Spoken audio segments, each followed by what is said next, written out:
le 15 juillet 1961.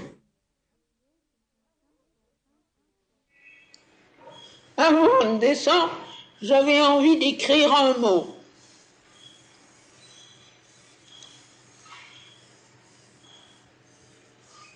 Ce mot, c'était comme ça. C'est le résultat depuis que je t'ai vu. De tout ce qui est en train de se faire. C'était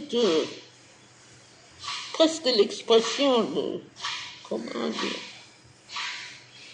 un proteste. J'ai dit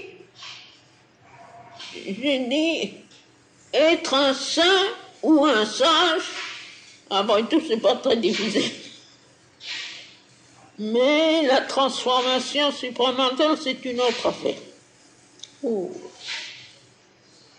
Et c'est devenu, depuis que non, ces jours-ci, je ne lis plus, parce que j'ai eu une hémorragie dans cet œil à la suite de trop de lettres. Les écritures, c'est difficile pour moi et le résultat, c'est ça. Alors, j'ai fait grève. J'ai dit, c'est bon, pour 8 jours, je ne lis plus de lettres. On peut m'écrire autant qu'on veut, ça m'est égal, je ne lis plus de lettres. Mais j'avais lu avant, j'ai fini, juste avant d'arrêter de lire. J'ai arrêté de lire pour 3 jours, c'est tout. J'ai arrêté de lire, j'avais lu quelque chose sur Aurobindo, mais explique très pleinement ce qu'il entend par la transformation supramentale. Et puis par sa propre expérience et son propre travail et tout ça. Et alors ça a confirmé, mais ça m'a fait comprendre beaucoup des expériences que j'ai eues après tu sais, cette expérience d'ascension du corps, l'ascension de la conscience du corps et puis la descente de la force supramentale dans le corps. Et c'est immédiatement après que comment dire, extérieurement, selon la conscience ordinaire, je suis tombé malade. Mais je ne suis pas tombé malade. C'est ça, c'est une façon idiote de dire les choses. Toutes les possibles difficultés dans le subconscient du corps se sont levées en masse. Comme ça devait arriver, et comme c'est sûrement arrivé avec Aurobindo. Ça, j'ai compris, alors j'ai compris. Eh bien, tu sais, c'est pas une blague.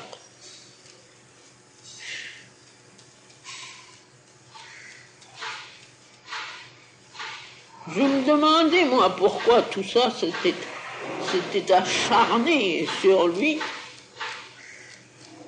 Et maintenant, je comprends. Parce que c'était identiquement le même acharnement sur moi.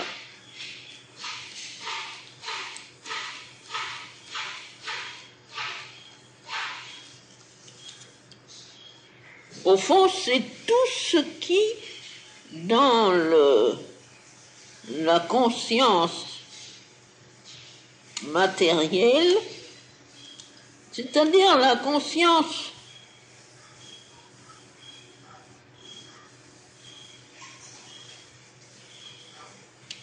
positivement du corps, parce que,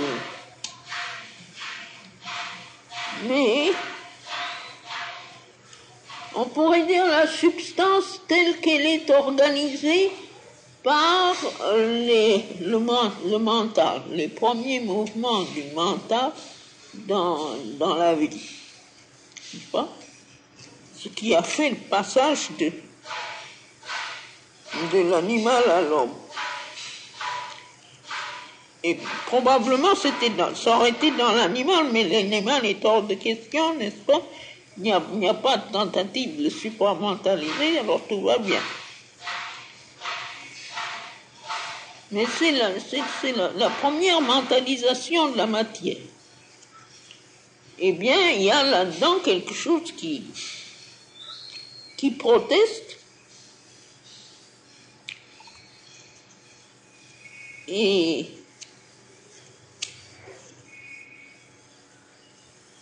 qui peut, en protestant, naturellement, créer des désordres.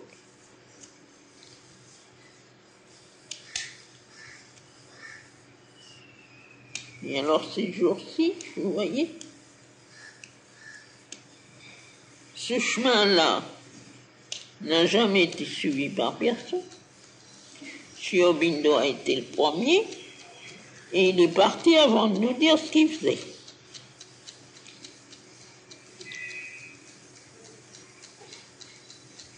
Et je suis absolument en train de frayer une route dans une forêt vierge, pire qu'une forêt vierge.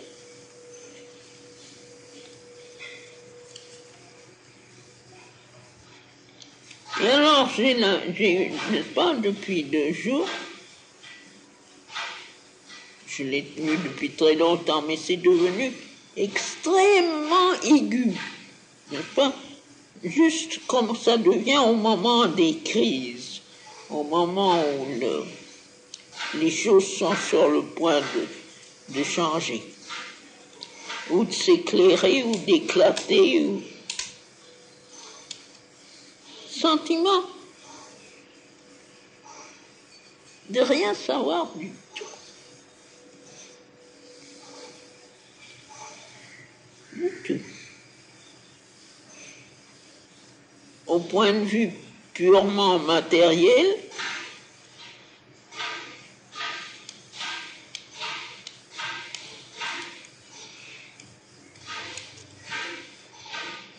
chimiquement, biologiquement, médicalement, enfin je veux dire thérapeutiquement.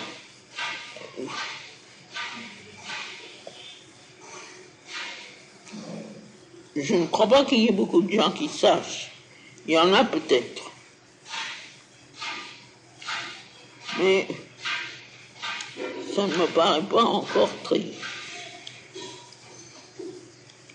En tout cas, moi, je ne sais pas. Et puis alors,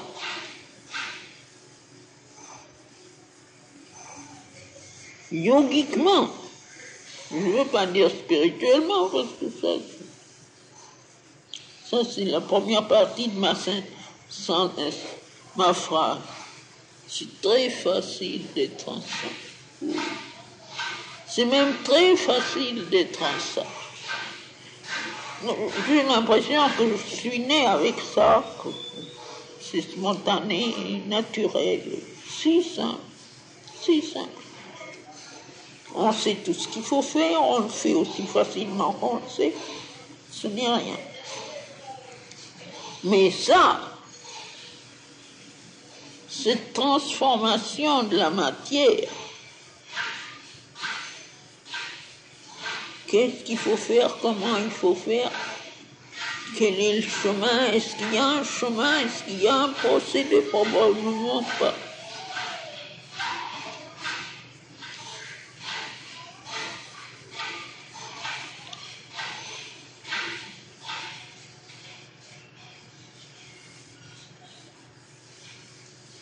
N'est-ce pas? Être dans cette condition où tout est suprême, tout est admirable, tout est merveilleux, tout est amour merveilleux, tout est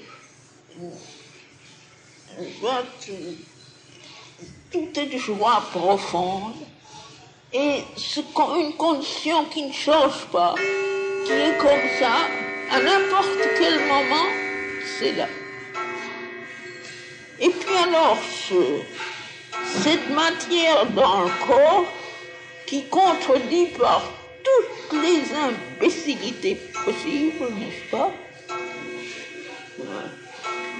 la vue qui se perd, la force qui se perd, des douleurs ici, des douleurs là, n'est-ce pas, des désordres, des faiblesses, des inepties de tout genre.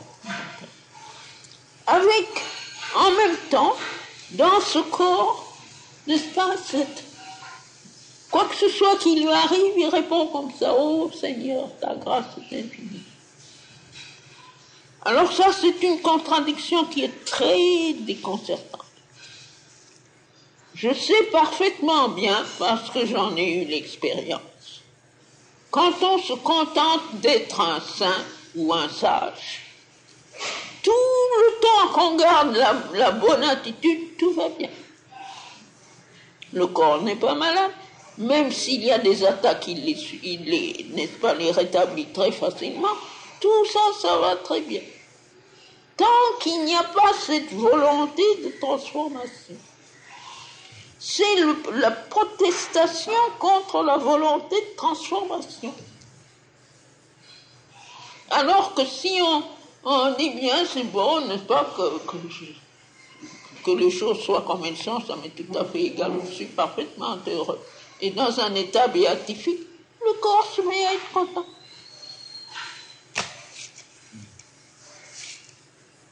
C'est ça, c'est l'introduction de quelque chose de tout à fait nouveau dans cette matière et elle protège. Et n'est-ce pas quand j'avais interviewé la nature et qu'elle m'avait dit qu'elle collaborait, moi j'avais pensé que c'était ça qui cesserait. Mais il y a beaucoup de choses, n'est-ce pas, qui se sont améliorées considérablement. C'est toute une partie de la nature qui collabore, mais pas là. C'est nettement, clairement, ça vient du subconscient et de l'inconscient. Dès qu'il y a conscience, ça va bien. Mais c'est quelque chose qui monte d'en bas comme ça. Tout le temps, ça monte d'en bas. Et ça monte avec une persistance répugnante.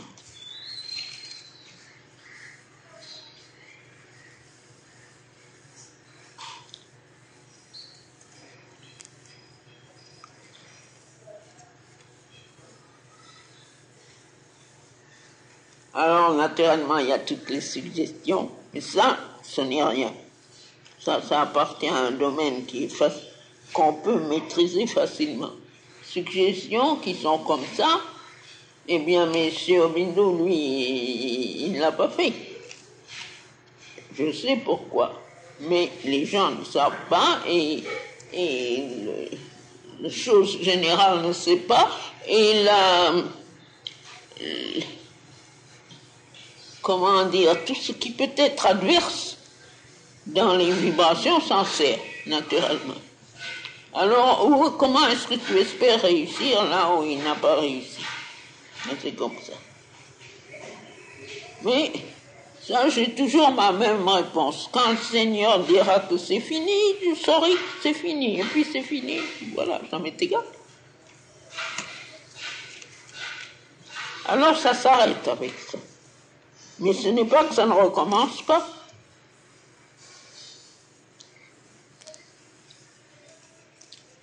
Spécialement après avoir lu la chose, Osho Aubindo affirme, n'est-ce pas, il dit, c'est cette fois-ci, je suis venu pour ça,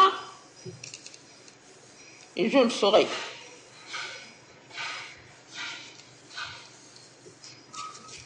Et alors, un jour que je lisais ça, je ne lui ai pas posé la question, mais je me suis tournée vers lui. Alors, il m'a dit, lis le livre jusqu'au bout. Et alors, je le sais moi-même que c'est vrai. Que quand je dirai le livre jusqu'au bout, je comprendrai tout à fait. Et que j'aurai même le pouvoir de répondre à tout ça. Mais, Alors, tout ce qui veut m'empêcher de le faire, c'est-à-dire toute cette mauvaise volonté obscure et subconsciente, essaye de son mieux de m'empêcher de lire. Y compris de me donner ça.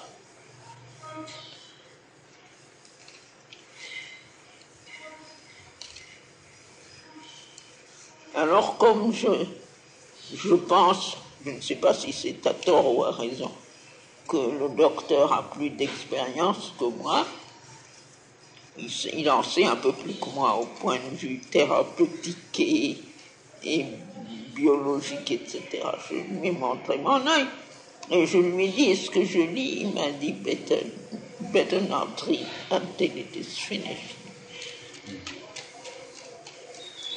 Et il m'a dit de me laver les yeux avec du glucose. Je donne comme renseignement pour ceux qui ont les yeux fatigués. Il dit que c'est merveilleux. Mélanger ça avec n'est-ce pas, par exemple, notre eau bleue, moitié-moitié, quelque chose comme ça. Du glucose que l'on donne en tube pour injection, c'est celui-là. Le glucose pour injection. On scie son tube et on en met dans un peu moins un tiers de l'œillère. Et puis on remplit avec une. Et ça, je l'ai fait déjà une fois. Et j'ai trouvé que ça donne beaucoup de force. Alors je vais le faire maintenant. Je vais commencer à partir de demain. Voilà. Tout ça, c'était. Qu'est-ce qui a arrêté chez Aurobindo? Qu'est-ce qui a arrêté chez Aurobindo? Qu'est-ce qu'il a arrêté? Il n'a pas arrêté physiquement, tu veux dire. Oui, qu'est-ce qu'il a arrêté? Parce qu'il avait décidé qu'il fallait qu'il s'en aille. Nous avons essayé. Moi particulièrement, n'est-ce pas? J'ai mis tout mon pouvoir à l'empêcher de partir et ça le faisait souffrir beaucoup parce que il voulait s'en aller. Il avait décidé. Seigneur suprême a décidé qu'il s'en allait. Oui, mais justement, et pourquoi cet arrêt Il était venu pour ça. Mais rien n'est arrêté. Oui. C'est là qu'il refuse de reconnaître qu'il y a arrêt. Rien n'est arrêté.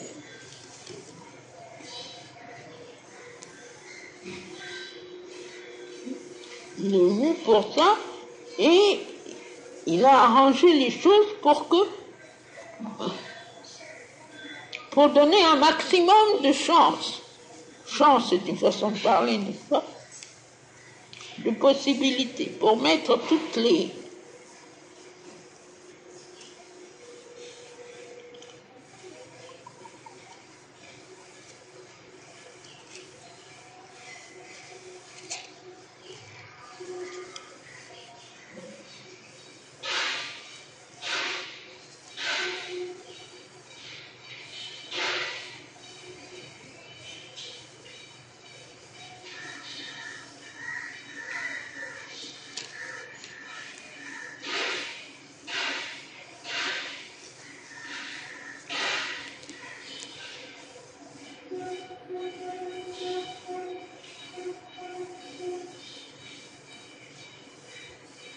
Évidemment, si moi je m'en allais maintenant, je veux dire, là, ça serait arrêté, parce que je ne vois personne pour le moment qui puisse continuer. Mais il y a beaucoup de chance, nous allons voir, n'est-ce pas? On verra bien.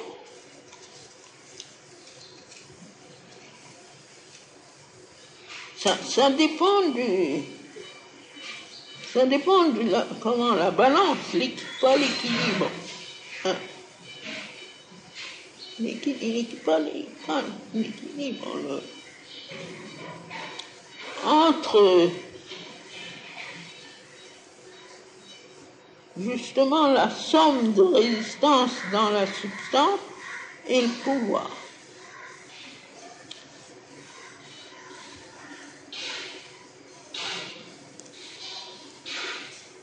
Mais ce sont des résistances purement matérielles ou bien est-ce que ce sont des forces hostiles Non, les forces hostiles, dès qu'on est hors de la matière, il n'en passe. Ça, je vois. Rien. C'est dans la matière. Même les c'est la matière, presque la matière inconsciente.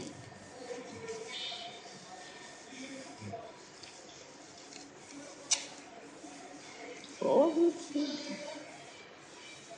Elles sont dans la matière inconsciente. hein? Elles sont dans la matière inconsciente.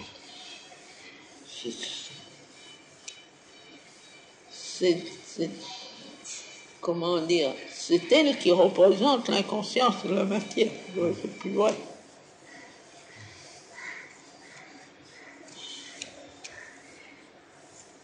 Hostile. Nous disons hostile.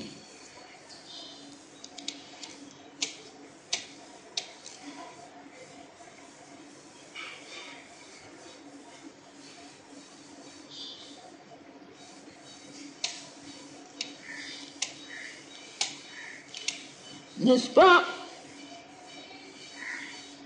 Oh, c'est pas le moment de dire ces choses. Verra bien.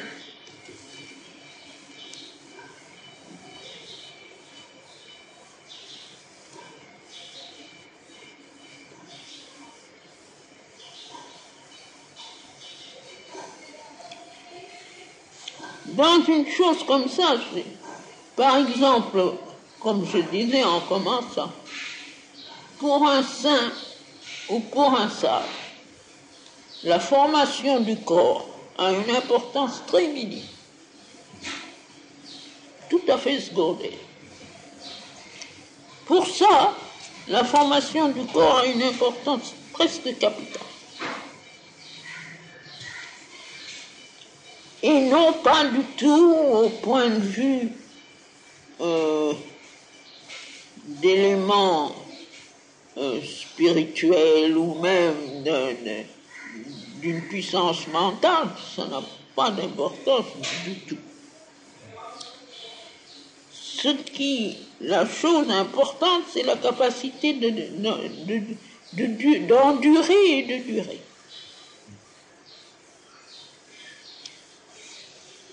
Eh bien, pour ça, c'est absolument indéniable que mon corps en a infiniment plus que le corps de Chiomi.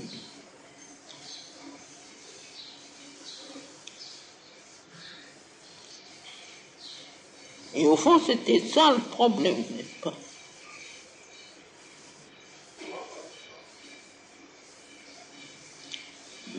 L'identification des deux, c'était presque un jeu d'enfant.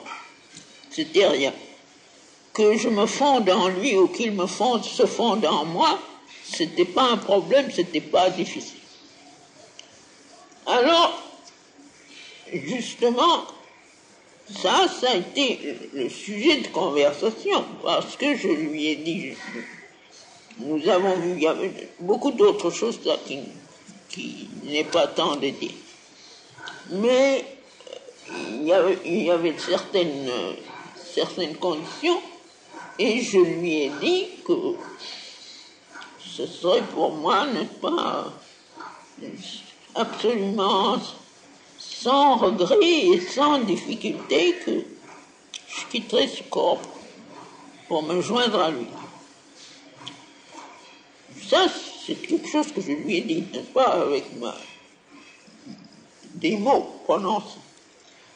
Et il m'a répondu aussi comme ça, avec des mots prononcés. Il m'a dit, your body is indispensable for the work. Without your body, the work cannot be done. Alors moi, je n'ai plus rien dit, c'était pas mon affaire. Ça, c'est quelque chose qui a été dit en 49, c'est-à-dire un peu plus d'un an avant qu'il sorte.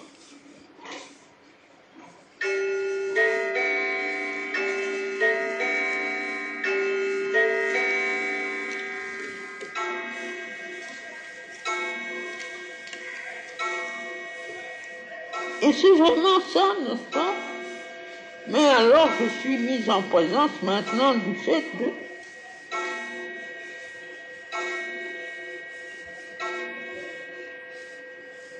entre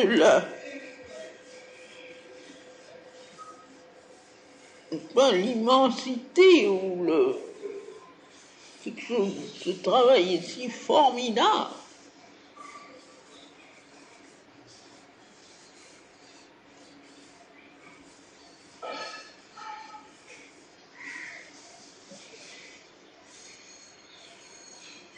Évidemment, en dernière analyse, tout dépend de la volonté du suprême. Parce que si on regarde assez profondément dans la question, même les lois et les résistances physiques ne sont rien pour lui, n'est-ce pas? Mais ça, c'est justement l'extrême limite, dans le sens que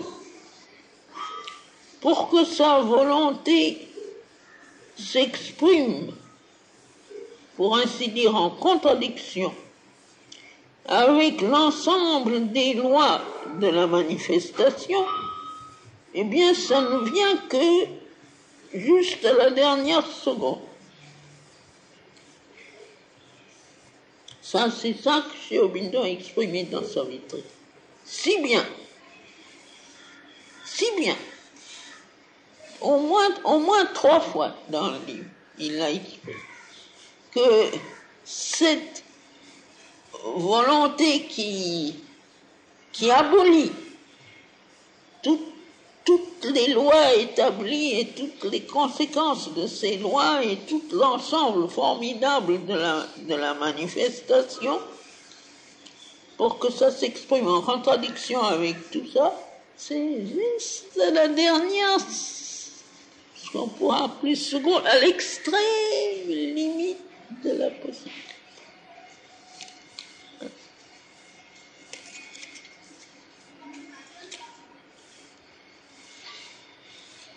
Je dois dire que il y avait un temps où, comme M. Aurobindo m'avait légué, n'est-ce pas, son travail à faire, il y avait une sorte de tension, on ne peut pas appeler ça une anxiété, mais une tension pour le faire. Il y avait une tension dans la volonté. Maintenant, ça aussi, c'est fini. Ça aussi, c'est fini. Ça aussi, c'est fini.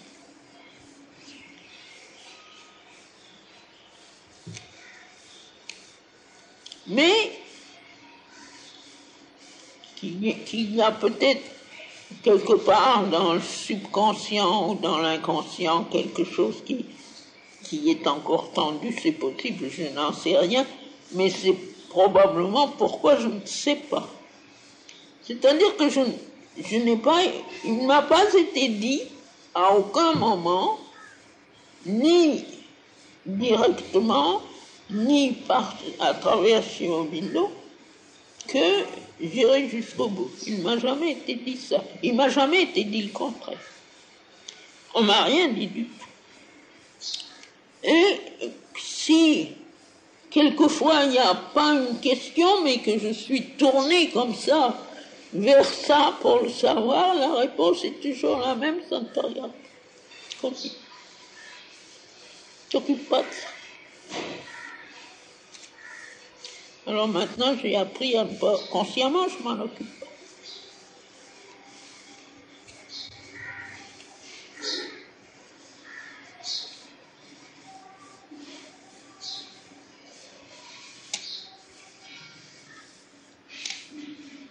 Mais et c'est dosé avec une sagesse. Oh. Je veux dire que la conscience, ce que l'on appelle en anglais l'awareness, c'est pas exactement la conscience. C'est entre conscience et perception. Hein. La conscience de l'énormité de difficulté de la chose est donnée comme goutte à goutte pour qu'on ne soit pas écrasé. Mais il doit y avoir un progrès assez considérable parce que ces jours-ci, l'énormité de la chose est présentée beaucoup plus concrètement.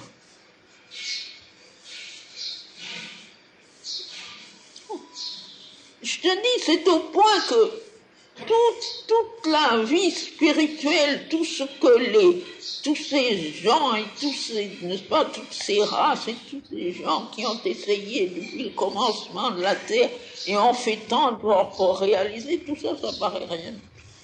Un jeune enfant, c'est rien.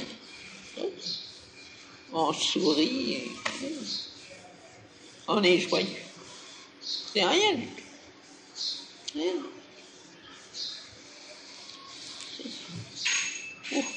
Et puis c'est, n'est-ce pas? Tu comprends, si on dit ça dans un langage ordinaire, c'est un travail sans gloire, mon petit. On n'a pas de résultat, on n'a pas d'expérience, n'est-ce pas, qui vous remplissent d'extase ou de joie ou d'admiration, rien, tout ça, c'est labeur hideux.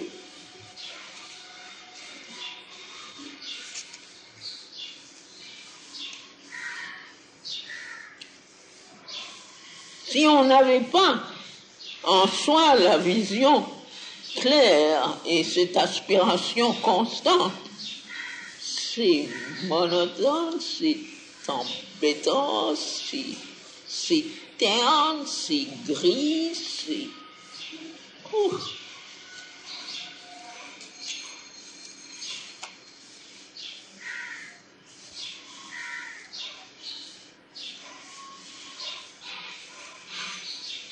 Il y a quelques mois, il y a plusieurs mois maintenant, quand le corps avait été encore une fois, le champ de bataille de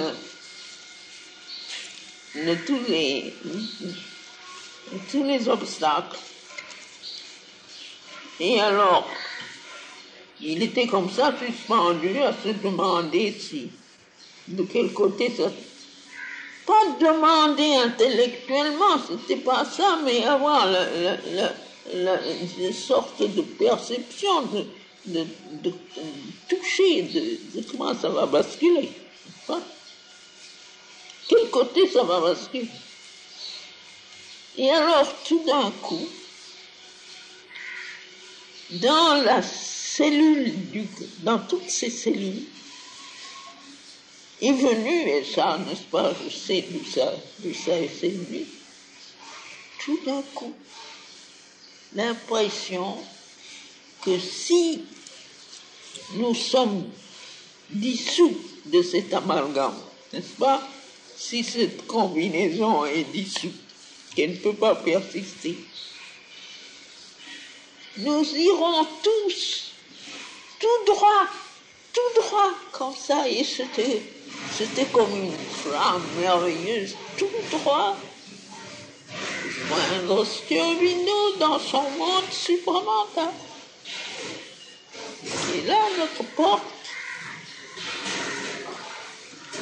Et alors, une telle joie, une telle, n'est-ce pas, un tel enthousiasme, une telle joie est entrée dans toutes ces cellules comme ça leur était devenu absolument indifférent d'être dissocié et de ça. Qu'est-ce que ça peut nous faire? Ça a été vraiment une étape décisive dans le travail d'illumination du corps.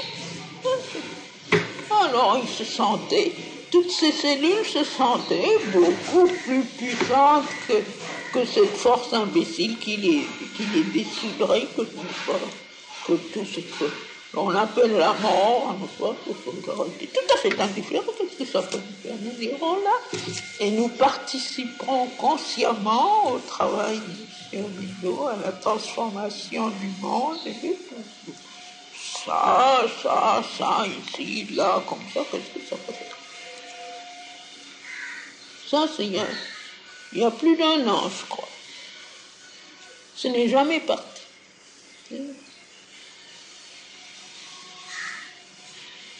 Tout ce qui est anxiété, justement, toute tension consciente est partie.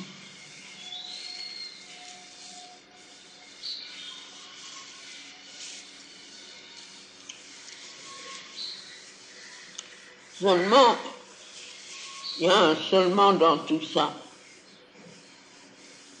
Si la proportion entre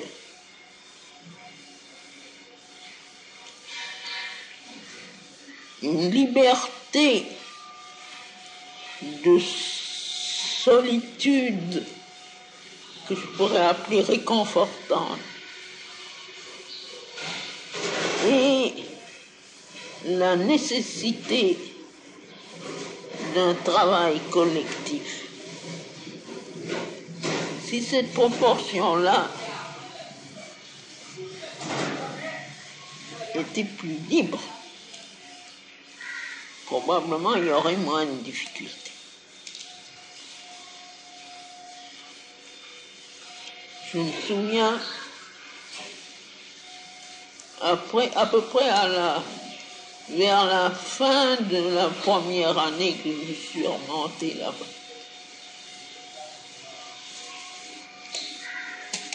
peut-être avant même, mais enfin, après quelque temps que j'avais pris l'habitude du Japon en marchant, j'ai eu une de ces périodes de marche, n'est-ce pas? S'il y avait eu un but personnel, il est évident que le but était atteint. Ça, c'est indescriptible. C'est absolument au-delà de toute splendeur imaginable et expressive. Et c'est à ce moment-là que j'ai reçu l'ordre du suprême, qui était là, n'est-ce pas, comme ça, que ça, c'est une promesse pour plus tard. Maintenant, c'est la promesse. Et ce n'est pas le travail individuel, c'était le travail collectif. Et naturellement, comme c'était mis, ça a été accepté avec joie et fait immédiatement. Mais quand je me souviens de ce que c'était que cette expérience et de ce que j'ai maintenant,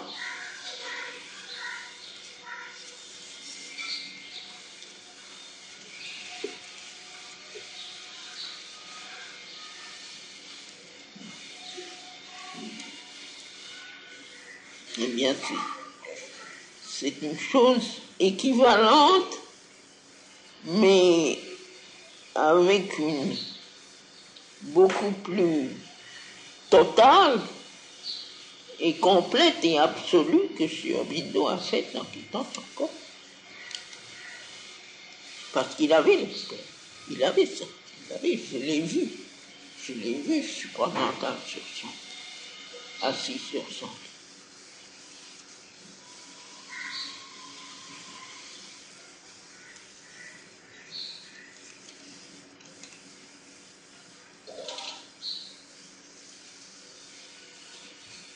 Ça, il l'a écrit. Ce n'est pas pour moi que je le fais individuel. C'est pour la terre tout entière. Et c'était exactement la même chose. Ça, mais alors, n'est-ce pas, rien ne comptait plus, les gens, même la terre, n'est-ce pas, ça n'avait absolument aucune importance.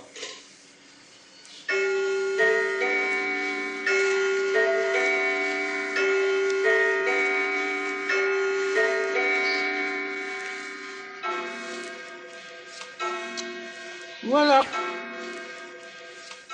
Au moment de partir, mère dit ceci.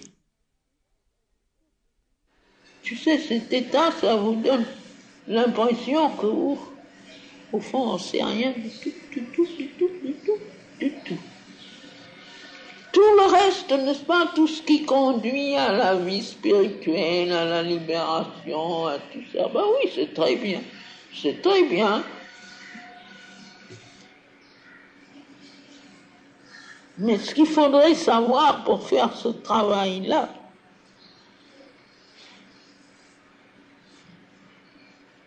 peut-être que c'est mieux de ne pas savoir. Parce que, évidemment, je ne peux pas dire que mes expériences sont le résultat d'une aspiration ou d'une volonté ou d'une connaissance mentale. Rien du tout. C'est rien. Je ne sais pas comment ça devrait être, ni ce qui devrait être, ni rien du tout. Ni ce qu'il faut faire, ni ce qu'il ne faut pas faire. Rien du tout. Ça, c'est vraiment, n'est-ce pas, aveugle, sans rien. Dans un désert,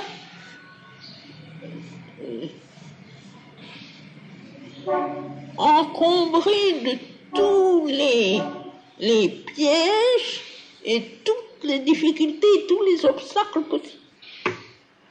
Tout ça comme ça accumulé là. On a les yeux bandés, on ne sait rien. On marche. Alors, n'est-ce pas, il n'y a qu'une chose à faire, c'est comme ça. Mais encore faut-il pas s'endormir. Il ne faut pas entrer dans un état béatifique, n'est-ce pas? Non, il faut marcher. Pas comment.